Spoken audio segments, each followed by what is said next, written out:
বিদেশি চিন্তা চেতনার সাথে সম্পৃক্ত এবং সেখানে স্থানীয় সংস্কৃতির স্থান কম।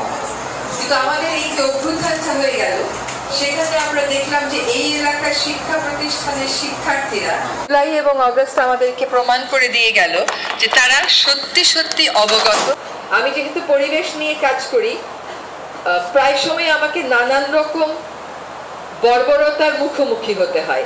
যেমন ইলেকট্রিসিটির শক দিয়ে হাতি মেরে ফেলা হচ্ছে, মেছো বিড়াল ওটাকে পিটিয়ে মেরে আবার ফেসবুকে ছবি দেয়া হচ্ছে। যদি আমরা সত্যিকার অর্থেই কোমল বৃত্তিগুলোর চর্চা করতাম, তাহলে এই নিষ্ঠুরতা হয়তো সমাজকে গ্রাস করত।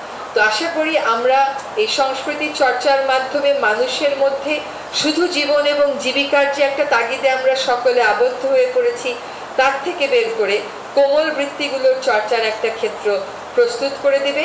আমি এই প্রতিষ্ঠানের, এই একাডেমির সর্বাঙ্গীন সাফল্য কামনা করি এবং আমাকে এখানে আমন্ত্রণ জানানোর জন্য কৃতজ্ঞতা এবং ধন্যবাদ।